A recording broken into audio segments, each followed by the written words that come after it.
do you declutter and pack for a move when you're a busy, working, single, special needs mom? Is what this vlog is about, but I might have to think up a somewhat catchier title because it's a little bit of a mouthful, okay? But it's a fair question because it is really difficult. There are a lot of stumbling blocks for this. The biggest one, the most acute one, is time, in my opinion. When do you carve out the time to do this stuff? That is really a difficulty. Another really big stumbling block to this is that normal life encroaches. Everything goes on and doesn't care about the fact that you have this enormous big task to do. So here, I'm standing hanging laundry because I still have to do the laundry to get through day to day, whilst I'm also supposed to be packing and decluttering. And I have to cook and feed my children. Yesterday I did an enormous pot of chicken stew and blended up for Elin, because Elin is going to be here for today's dinner and tomorrow's dinner, and then she's going to her dad's, and I'm not looking after her for a few days because, you know, that's the crunch time of the move. But I've got to feed Alice. And there are things that I cannot yet, or don't want to yet, get rid of because the kids are going to be here for 2 more days. I have to manage my time, I have to manage my days, I have to plan out when I do what. So, the 2 biggest things, 6 biggest things, that will make sense in a second, that I am yet to get rid of are the sofa bed. Yes, I'm getting rid of the sofa bed. No, Elin doesn't sleep on it. Elin sleeps on a mattress on the floor because the sofa bed has got damp damage on it from when my living room got moldy, and this is a long time ago. And I very rarely actually open up the sofa bed and have her sleeping on it because I've washed it, I've cleaned it, I've taken the covers off, I washed them, but it smells musty when I open it up. So I'm just going to get rid of it. I'm not even giving it to charity. So I need to order curbside pickup for that. I'm also getting rid of my dining table and my chairs. So dining table and chairs, is that one thing, or is it 1 table and 4 chairs, i.e. 5 things? Hence, is it 2 or is it 6 things I'm getting rid of? But those are the 2 to 6 big things that I'm yet to get rid of. I've been trying to sell the table, I've not had any takers, it's going to the charity shop. The chairs are disgusting, so really I just want to throw them out as well. But there's 2 more family dinners to go. But my makeup table has gone. I gave that away too, and it was finally picked up. I gave it away on Facebook Marketplace. It's a beautiful piece of furniture and it has a lot of potential, but it needs an awful lot of TLC and work. So the charity shop wouldn't take it because it is an upcycling project, but that's finally gone. But yeah, time is a big hurdle to this, and normal life encroaching is the second biggest hurdle to this. Ooh, this is a big box. Benefit of working at Aldi: boxes are not hard to come by. Next big hurdle is energy levels.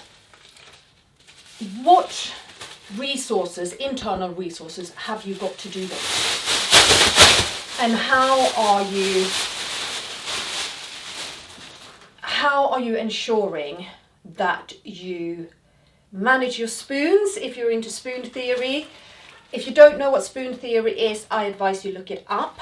But in short, it is this idea. It's used in a lot of chronically ill circles, that you have a set of spoons every day, and that's the amount of energy you've got. And maybe a shower costs a spoon.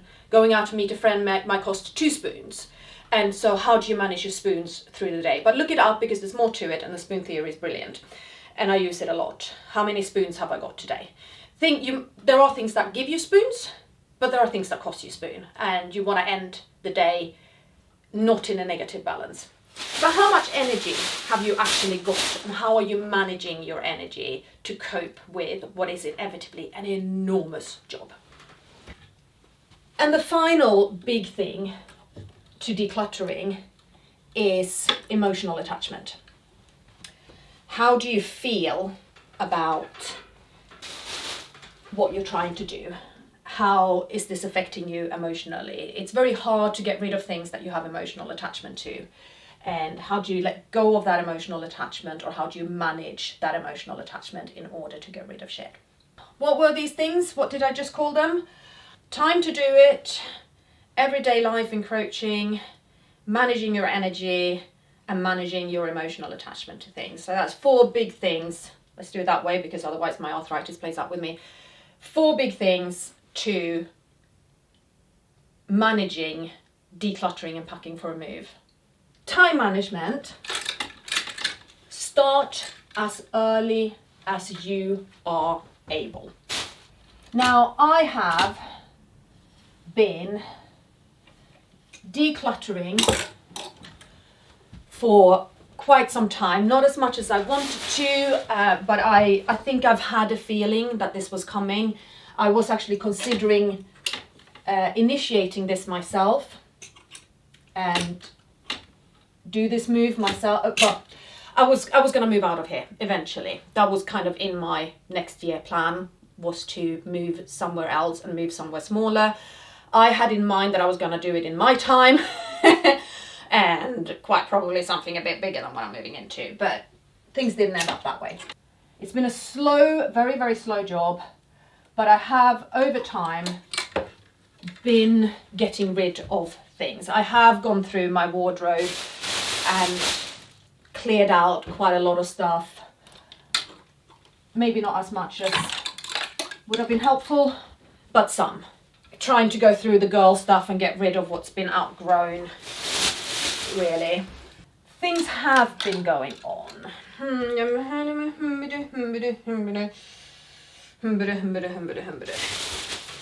Daily life encroaching. Yeah, I'm not sure I can say how to manage that. You just have to sigh deeply and do it.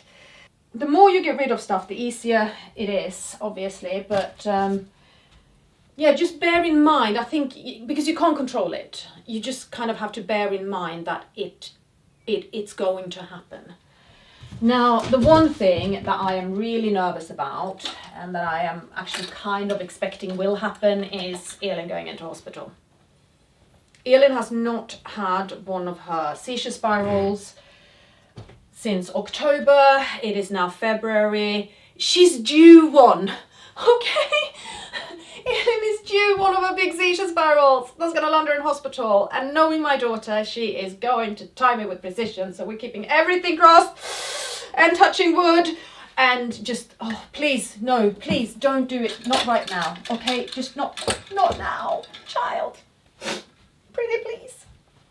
But yeah, I still have to cook for my children and cook for myself. And I still have to do the laundry. And I mean, the one thing I'm kind of feeling is sort of almost an irrelevance in the day-to-day life encroaching is the thing known as cleaning. Because I'm cleaning as I go now. I'm moving in just a few days and I need to leave this place nice and tidy and clean when I move out. So that is happening regardless.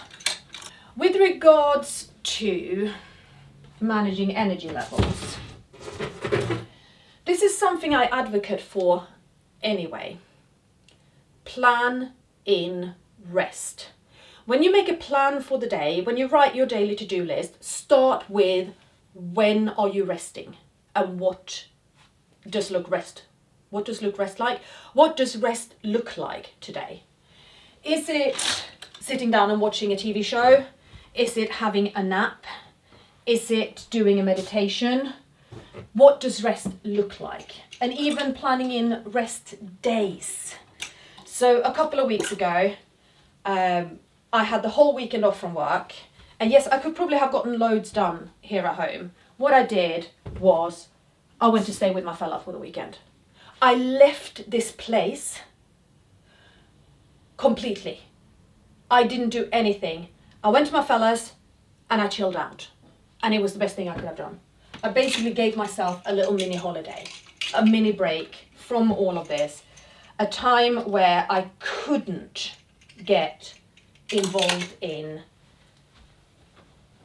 packing, cleaning, organizing, or better yet, and this is something I've done a lot lately, beating myself up for what I'm not doing.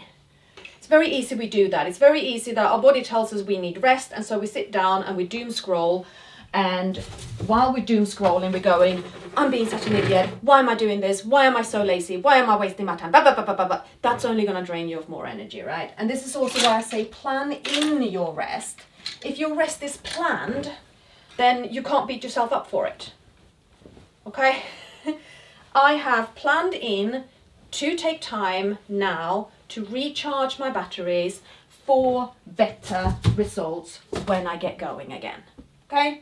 Little psychological thingy, but it works. It's really quite useful actually. I also suggest, and I'm going to do this now because I feel like I'm not really doing this effectively when I'm turning towards the camera to talk. But, you know, make it a bit fun. Turn on some good music, have a bit of a dance while you do it. Have a nice drink while you're doing it, or some sweets to snack on while you're doing it. Just whatever you need in order to make it a little bit less of a chore and a little bit more fun. Right? A little bonus tip for you is try not to do it all on your own. You don't have to do it all on your own, okay? There are people who are willing to help you. There are people who will offer to help you, say yes, please and thank you. There are people you can ask who will then feel too guilty to say no. Get people to help you, right?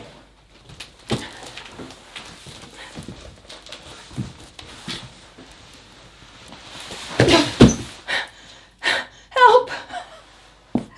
This is stupid. This box is too big. It is too big. It is too heavy. Rethink, woman. Rethink fast.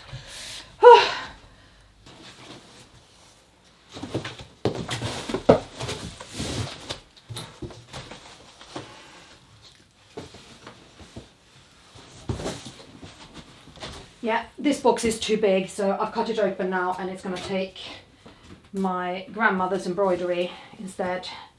That's a much smarter way of doing this. Okay, so I have a bin bag, I have a charity bag. It is 2:20, so in an hour I have to be at Alice's school picking her up. I said something about rest, didn't I? I said something about everyday life encroaching, i.e. there is washing up to be done. So, I'm going to take a break. I'm coming back because we still have that big thing about emotional attachment to stuff to talk about. And we'll get to that when I'm back. So for you, it'll be just a cut in the vlog. For me, it'll be probably tomorrow. Okay, so I have covered the first 3 of my 4 stumbling blocks to decluttering for a move. Time, daily life creeping in, and the amount of energy you have. And the 4th and the final one is the emotional attachment we have to things. That is a big one in decluttering. And I'm going to do that in the next vlog because I feel like I have prattled on enough. Now I can consequently tell you that I have not managed my time and my energy well enough with this. I'm moving tomorrow. I am not done and I feel overwhelmed. And today I've dealt with a lot of adult admin stuff around moving, the changing of utilities and changing my address and ordering redirection on my mail and that saps me of energy as well. So I feel I'm done. I am so done. But I can't be done. I haven't got time to be done. Okay? And so I'm gonna chill out for a little bit. I'm gonna turn on my audiobook. I'm gonna sit here. I'm gonna go through my jewelry and then probably, my toiletries and makeup and that kind of stuff, and just get that sorted, and then I'll come back to you in my next vlog about the emotional attachment we have to things and why that makes it really difficult to declutter, and see if I can tease out some of the reasons and maybe a solution or two. I'm not going to pretend I have all the answers, I really don't, but I might actually come to an answer or two as I do it. So I'll see you in the next one. Thanks for watching. Bye.